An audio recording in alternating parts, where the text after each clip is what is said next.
Assalamualaikum warahmatullahi wabarakatuh. Selamat pagi semuanya. Kembali lagi bersama saya Ersione Putra dari Prodi KPI 4A. Pada kesempatan kali ini saya akan bahas tentang tulisan human interest. Tulisan human interest adalah sebuah tulisan yang menggambarkan bagaimana keadaan seseorang yang sangat menyentuh hati pembacanya. Di sini kita seolah-olah digambarkan melihat secara langsung bagaimana kehidupan seseorang tersebut, dari mirisnya pekerjaan hingga sulitnya hidup mereka. Di sini saya akan sedikit menjelaskan dan membacakan sebuah contoh tulisan human interest yang akan menyentuh hati pemirsa saya. Syahrul Irawan mungkin tak pernah mengira dia semesti hidup dalam gubuk bambu, berbalok spanduk di pinggir jalan di usia senjanya. Tapi inilah jalan hidup Syahrul Irawan, pria 61 tahun yang hidup di berbagai tempat tidur dengan kucing, tikus, hingga kecoa. Di gubuk itu, Syahrul tidak bisa banyak bergerak karena sakit yang dideritanya. Untuk beraktivitas di gubuk itu, dia pun hanya mengandalkan sedikit cahaya dari lampu jalan. Kurangnya cahaya yang masuk ke dalam gubuk kecil memaksa Syahrul berbagi tempat tidur bersama binatang kerap yang menggigitnya. Beginilah dek, kalau saya tidur ada saja binatang yang masuk seperti kucing, kecoa, tikus, dan kadang-kadang saya pun digigitnya, tangan saya terluka, ungkap Syahrul saat ditemui. Syahrul Irawan diketahui mengalami stroke sejak 2 tahun terakhir. Dia mengaku tidak diperdulikan keluarganya.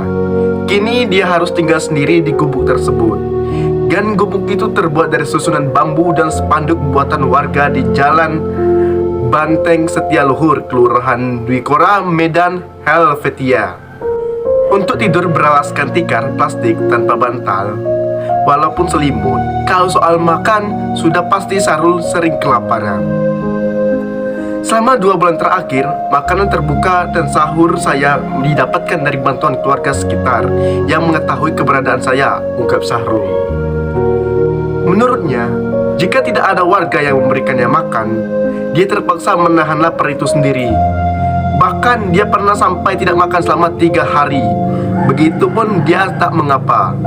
Dia mengaku masih bersyukur dengan keadaan yang dialaminya, meskipun hidup dengan segala keterbatasan yang ia miliki. Dia senantiasa berdoa. Saya selalu bilang kepada Sang Holik, "Ya Allah, terima kasih atas pertolonganmu. Saya terharu, masih ada orang yang baik dengan saya, yang masih mau menolong saya seperti ini." Saya doakan semoga Allah SWT senantiasa melancarkan rezeki orang-orang yang ringan menolong seperti orang-orang yang menolong saya. Saat mengucapkan itu, air mata terlihat mengalir di pipinya. Syahrul terlihat sangat rapuh, tapi dia tetap mampu bersyukur karena dia memiliki kekhawatiran terhadap penggusuran yang akan terjadi. Dikarenakan lokasi gubuknya berada di pembangunan kompleks rumah ruko, dia mengharapkan ada tempat tinggal lain untuk beristirahat, walaupun itu hanya seukuran badan. Karena jika dibangun pembangunan itu selesai kawan-kawannya, sudah pasti dia akan diminta pindah dari sana ya. Saya ingin kalau bisa dibangun tempat tinggal baru, tidak usah sebesar ini, cukup sebesar badan saya pun. Yang penting saya ada tempat tinggal. Saya berdoa semoga ada pihak yang ingin menjulurkan tangannya untuk saya, ujar Syahrul ya.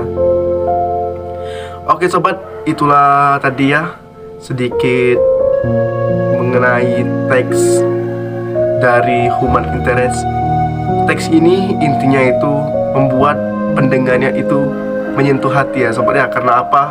Yang pastinya itu kalau kita mendengarkan ini seolah-olah kita berada di tempat kejadian, seolah-olah kita melihat kejadian, seolah-olah kita langsung melihatnya ya sobat ya, dengan mata kepala kita sendiri ya. Padahal kita hanya melihat dari wacana berita di internet bisa, di koran bisa. Tetapi inilah yang kita rasakan ya sobat ya. Kalau kita tidak bisa mempunyai keahlian atau skill, kita otomatis bakal terbengkalai kehidupan kita ya sobat ya.